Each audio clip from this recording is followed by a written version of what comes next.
ये मेरे पास आज आई है पैशन प्रो। इसमें क्लच प्लेट फिटिंग करनी है और मैं आज इस क्लच प्लेट फिटिंग करने का पूरा प्रोसेस दिखाऊंगा। ए टू जेड नट बोल्ट खोलने से लेके फिट करने तक का पूरा प्रोसेस दिखाऊंगा। मैं आपको दिखा देता हूँ इसमें प्रॉब्लम क्या है। चाबी को चालू करेंगे और किक लगाएंगे मेरे भाई। ये देखो किक किक स्लिप हो रही है, किक स्लिप हो रही है। किक मारने पर इंजन नहीं घूम रहा है। इंजन नहीं घूमेगा तो गाड़ी स्टार्ट नहीं होगी, और गाड़ी एक्सीलेटर देंगे, चालू करने पर एक्सीलेटर देंगे तो गाड़ी हुर्र हुर्र करेगी और भागेगी बस नहीं। ये देखो स्टार्ट नहीं हो रही है, सेल्फ से चालू हो जाएगी। न्यूट्रल करेंगे, गाड़ी न्यूट्रल हो गई। अभी फिर से मैं दिखा दे रहा हूँ आपको चाहे तो। ये देखो किक मार रहे हैं, स्टार्ट नहीं होगी, सेल्फ स्टार्ट हो जाएगी। ये देखो हो गई स्टार्ट। इसके क्लच प्लेट में प्रॉब्लम है। हमें पैशन प्रो की क्लच प्लेट फिट करने के लिए कितने टूल्स की ज़रूरत होगी ये बता दे रहा हूँ मैं। एक पिंचेस चाहिए होगा प्लस, एक 8 नंबर टामी, एक 10 नंबर टामी, और एक क्लच कूलर, और एक बैलेंसर कूलर जिससे बोल्ट खोलना है, और एक हैंडल गोटी, और एक 10 नंबर पाना, और एक पेचकस,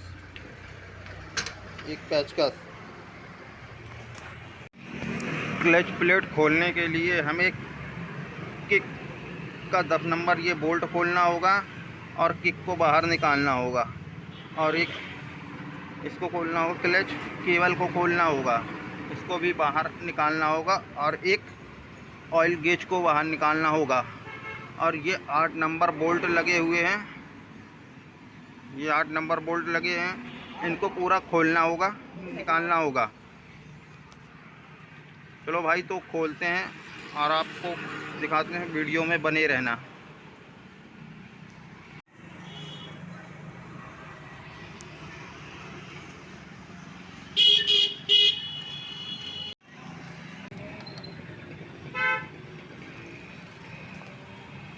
क्लच पल्ले में ये 3 बोल्ट लंबे रहते हैं और 5 बोल्ट छोटे रहते एक साइज के। ये देख सकते हो आप।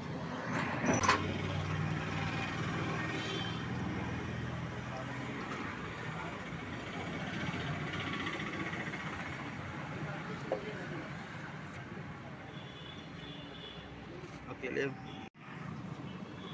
क्लच का पल्ला बाहर निकाल लिए हैं, आप देख सकते हैं कैसी है कंडीशन। क्लच पल्ला खोलते समय एक बात का हमेशा ध्यान रखना, इसमें एक ये ठेसी लगी रहती है, ये इसको नहीं घुमाना है, नहीं तो आपका क्लच काम नहीं करेगा। ये तो ऐसे ही के ऐसे ही लगा दो। इस ठेसी का हर ध्यान रखना है, और इस पल्ले को साइड किनारे रख देना है, अच्छी तरीके से वॉश करना है। अगर आपको नहीं समझ में आ रहा है तो आप पेट्रोल मार के बस हल्का सा घुमा दें और रख दें।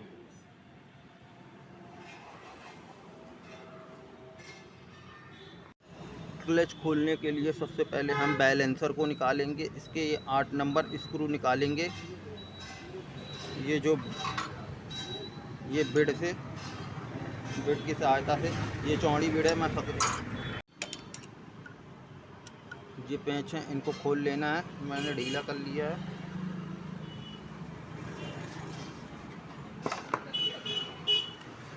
चारों पेंच को खोल लेना है।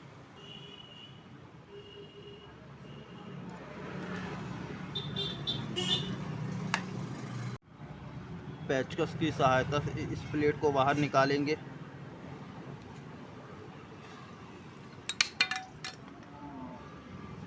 कुछ ऐसी कंडीशन निकली है। इस बोल्ट को खोलेंगे हम।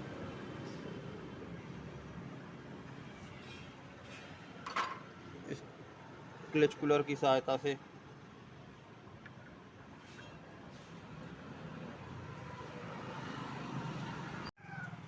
एक बोल्ट इधर लगा दिया है, और इसको यूँ ही खोल दिया जाएगा। मैंने ढीला कर लिया वीडियो में दिखाने की। सीधी चूड़ी रहती है इसमें, सीधी चूड़ी होती है, आसानी से खुल जाएगा।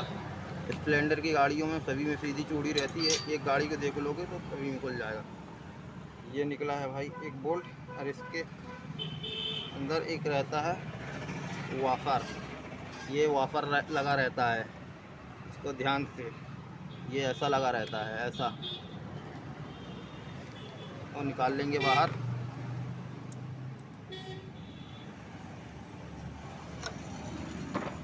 ये हमने लगाया रहा 8 नंबर बोल्ट, ताकि ये साफ्ट घूमे नहीं। इसको भी बाहर निकाल लेंगे। अब ये खोलना है ये वाला बोल्ट, और एक 8 नंबर नीचे बोल्ट लगा रहता है। एक कटोरी को बाहर निकालेंगे।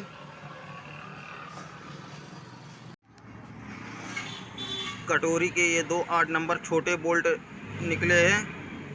अच्छे खोलते समय हमेशा ध्यान देना चाहिए कि कौन सा बोल्ट कहाँ का है। ये मैंने खोल दिया है। ये कटोरी को बाहर निकालेंगे।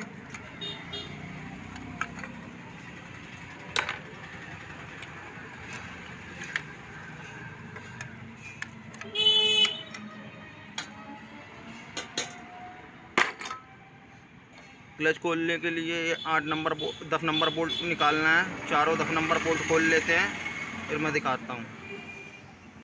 ये 10 नंबर बोल्ट पूरे खुल गए हैं। कुछ ऐसा निकलेगा। इसमें एक बैरिंग रहती है। ये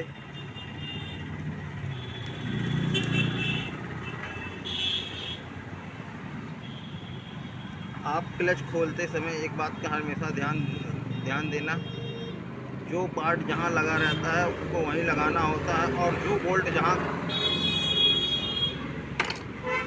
4 स्प्रिंग। क्लच खोलने के लिए, अब इसका हाउसिंग खोलने के लिए ये बोल्ट खोलना होगा। इसके लिए हमें एक क्लच कूलर की ज़रूरत होगी। ये, और इसको यहाँ लगाना, ये छोटा वाला हिस्सा ये यहाँ जाएगा।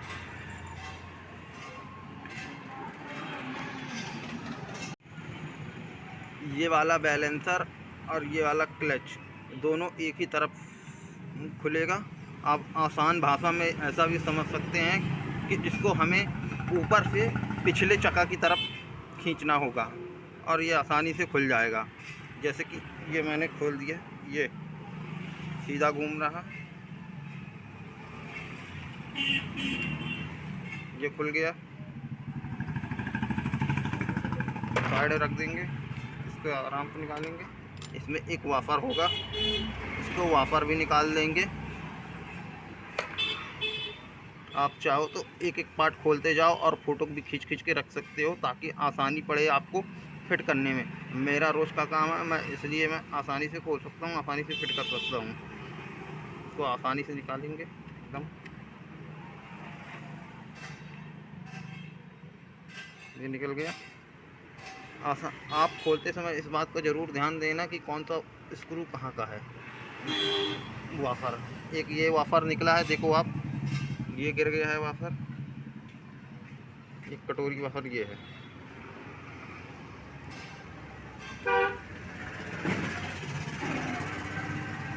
इसके पीछे एक कट वाफर रहता है ये। अब मैं हाउसिंग को भी निकालूंगा।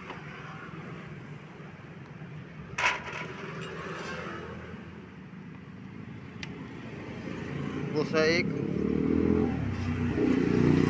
बुश और वाफर दोनों निकाल लेता हूँ।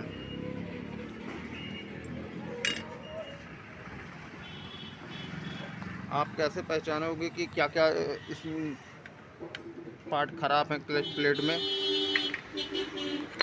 आसानी से बता दे रहा हूँ मैं।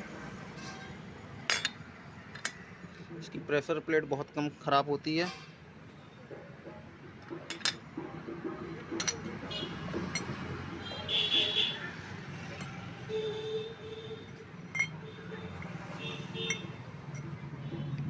आप देखोगे तो इसका ये हब में कितने सारे निशान आ चुके हैं।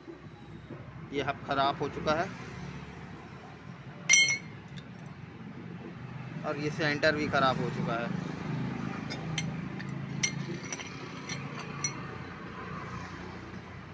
ये देखो कितने सारे निशान आ चुके हैं। ये हब और फेंटर दोनों ही ख़राब हो चुके हैं। और हब, फेंटर और क्लच प्लेट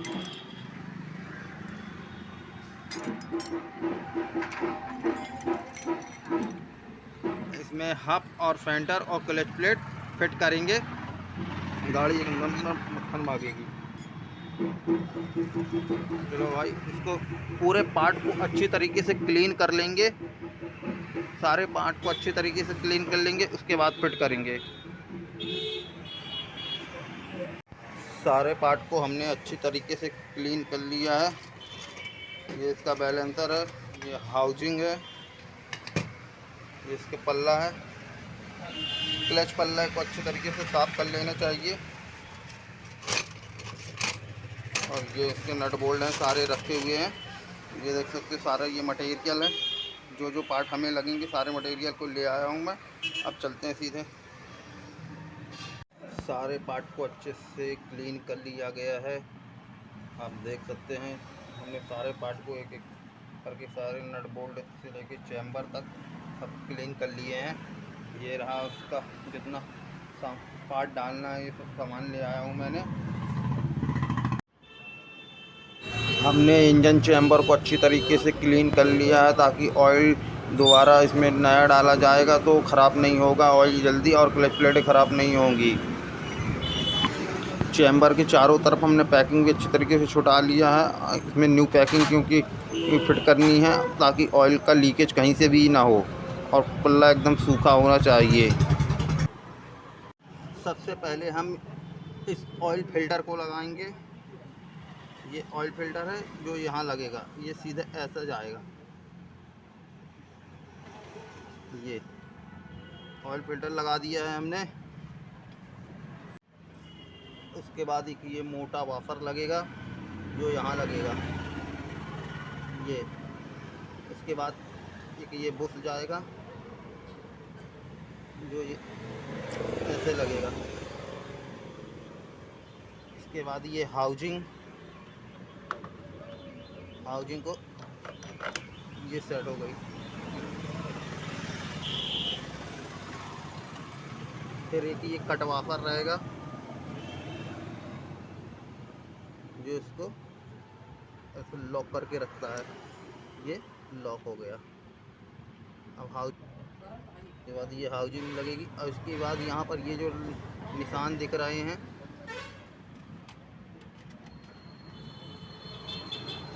ये दो कट वाफर लगेंगे।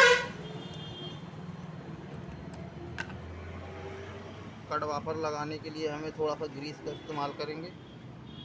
ये ग्रीस लगा के इसको अच्छे से सेट कर लेंगे।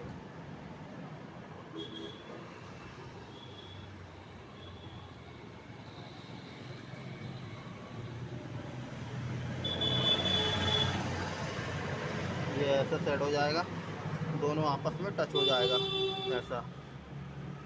हम अब इसके बाद ये छोटी कटोरी लगेगी, इसको ऐसे ऊपर आ जाएगी। ये हो गया। अब हम इसको थोड़ा सा अपनी तरफ खींचेंगे, ये लॉक हो जाएगा। लॉक हो गया। हाउजिंग लगाएंगे, ये लगी। दूसरा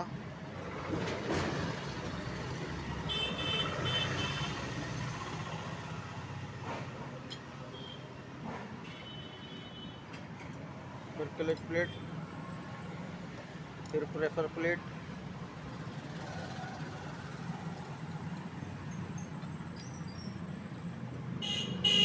फिर क्लच प्लेट, एक क्लच प्लेट एक प्रेशर प्लेट फिट करेंगे।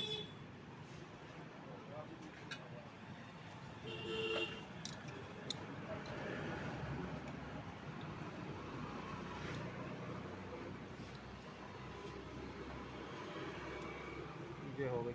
एक लाइन से इनको सेट कर लेंगे, एक लाइन में रख लेंगे।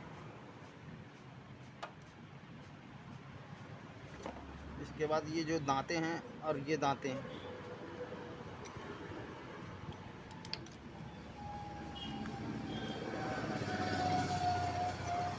ये जो निशान निशान दिख रहा है, ये ऐसे सेट करना, ये ऐसी पूरी टाइट हो जानी चाहिए, ऐसा पूरा क्लच प्लेट टाइट हो जाना चाहिए। ये देखो, और इसको फिट करने के लिए एक क्लच प्लेट को ऐसे कर लेंगे।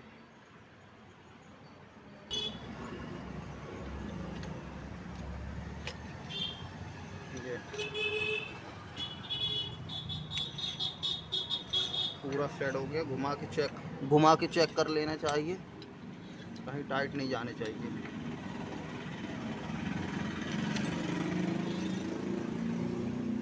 अब इसके ऊपर एक वाफर और एक बोल्ट लगेगा। हाउसिंग के ऊपर एक वाफर लगाना होगा। ये लगा दीजिए। एक छोटा बोल्ट आएगा 4 फुटी वाला,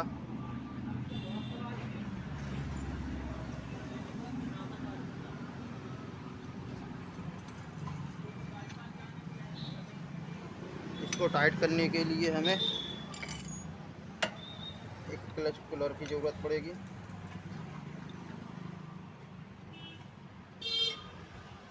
और एक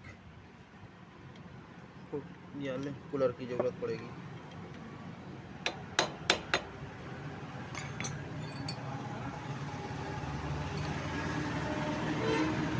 फुल टाइट कर लेंगे इसको।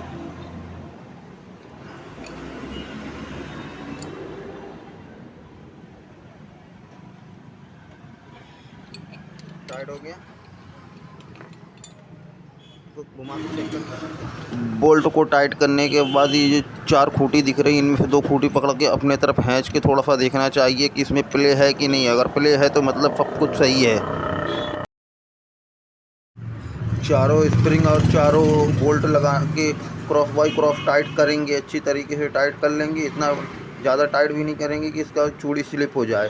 क्रॉस बाई क्रॉस टाइट करना होता है। बोल्ट को टाइट करने के बाद हम चेक करेंगे कि क्लच प्लेट टाइट हो गई है कि नहीं। हमें ये 10 नंबर बोल्ट क्रॉस, एक यहाँ टाइट करना तो एक यहाँ टाइट करना, तो फिर एक यहाँ, तो फिर एक यहाँ, क्रॉस बाई क्रॉस सारे बोल्ट टाइट करना है। अगर आप cross by cross bolt tight नहीं करोगे तो ये प्लेट टूट सकती है और फिर नुकसान बढ़ सकता है। ये बोल्ट ये घूमेगा हाउसिंग, तो इसके लिए हम एक बोल्ट लगा देंगे इसको।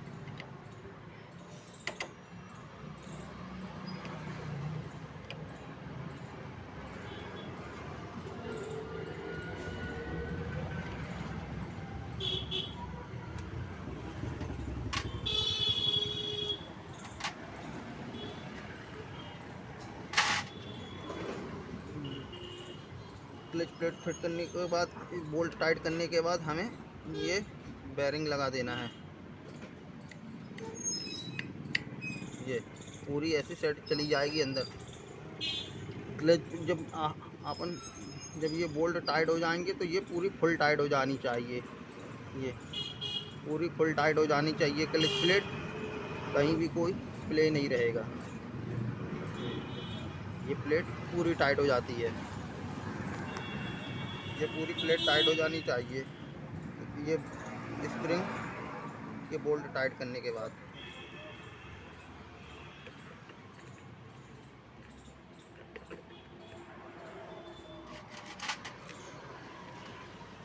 अब हम ये कटोरी लगाएंगे, ये कटोरी लगानी होगी।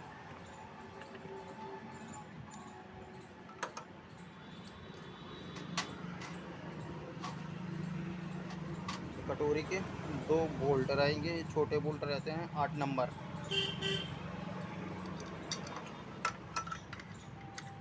कटोरी ऐसी लगाएंगे कि ये हाउसिंग के अंदर चली जाएगी, कहीं फंसनी नहीं चाहिए। ये प्ले पूरी फ्री होनी चाहिए।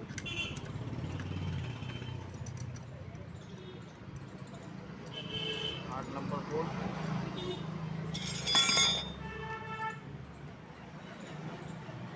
एक नीचे बोल्ट रहता है,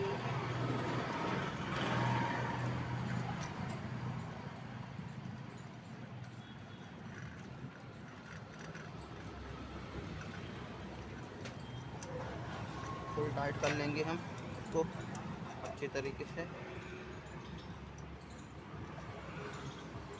ये टाइट हो गई। कटोरी फिट करने के बाद हमें क्लच प्लेट का ये पूरा काम हो गया। अब हमें ये बैलेंसर फिट करना होगा जो सीधे घुमा के सेट हो जाएगा। ये हो गया। इसके बाद एक ये वापर आएगा, वापर आप कोई कहीं भी लगा सकते हो, ये दोनों में क्लच प्लेट का और इसका कहीं भी लगा सकते, कोई दिक्कत नहीं होगी। उसके बाद ये सेट कर लेंगे। ये बड़ा बोल्ट आएगा,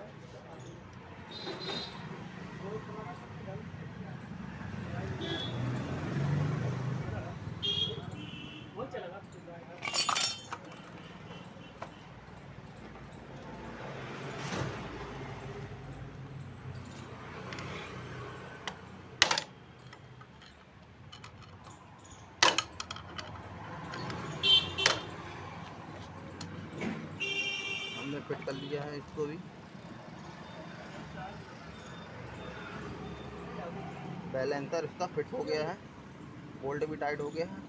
अब इसके ऊपर की प्लेट लगाएंगे। इसमें एक पैकिंग और एक ऑयल फिल रहती है, दोनों सही है, इसलिए मैं बदल नहीं रहा हूँ, जो क्रैंक को ऑयल पहुँचाने का काम करती है।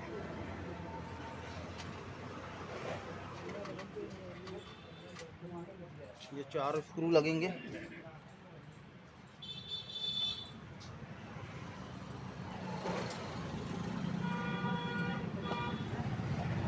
ये जो 4 स्क्रू लगेंगे,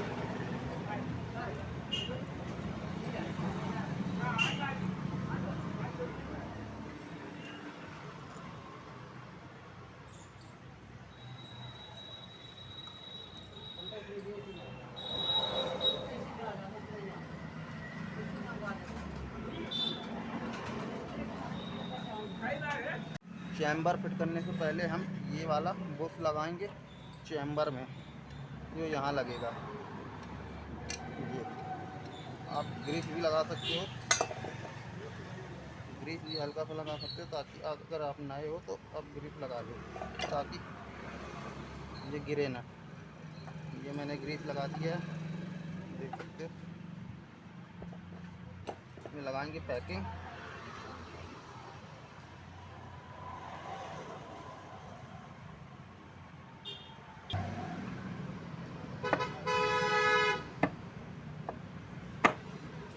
आराम से पड़ोगे।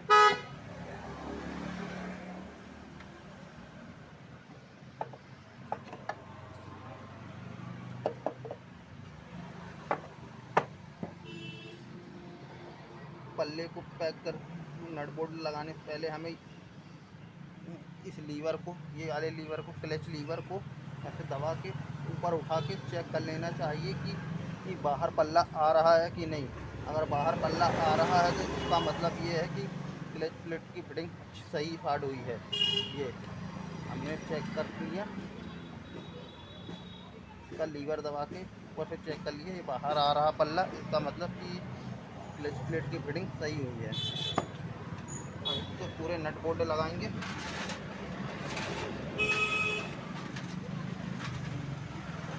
तीन बड़े बोल्ट रहते हैं। ये बड़ा वाला बोल्ट इधर लगेगा, ये छोटा वाला बोल्ट यहाँ लग जाएगा, एक बोल्ट यहाँ लगेगा। 4 से 6 चूड़ी ऊपर रहना चाहिए। सारे बोल्ट टाइट करने से पहले 4 से 6 चूड़ी बाहर रहते हैं।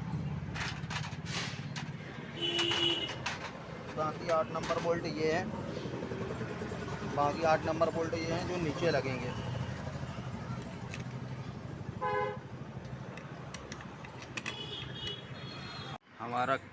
हमारा क्लच का काम पूरा हो चुका है। क्लच केबल की सेटिंग कुछ ऐसी करेंगे, देखो आप, हल्का सा प्ले होना चाहिए, क्लच के लीवर में इतना प्ले होना चाहिए ताकि क्लच जले ना, क्लच प्लेट जले ना। हमने ऑयल बोल्ट की भी लगा दिया है, बस किक लगाना और ऑयल डालना रह गया है। ऑयल क्लच प्लेट जब भी फिटिंग होती है तो न्यू ऑयल डालना जाता है। अब हम किक मार के चेक करेंगे कि गाड़ी स्टार्ट हो रही नहीं। ये हमने ये चालू किया, किक मारी, गाड़ी स्टार्ट हो गई। क्लच प्लेट का काम पूरा करने के बाद गाड़ी किक से भी स्टार्ट हो गई। यहाँ पिकअप भी अच्छा देने लगेगी। अब एक बार और चेक करा दे रहा हूँ। एक किक में गाड़ी स्टार्ट हो रही है, जहाँ एक भी किक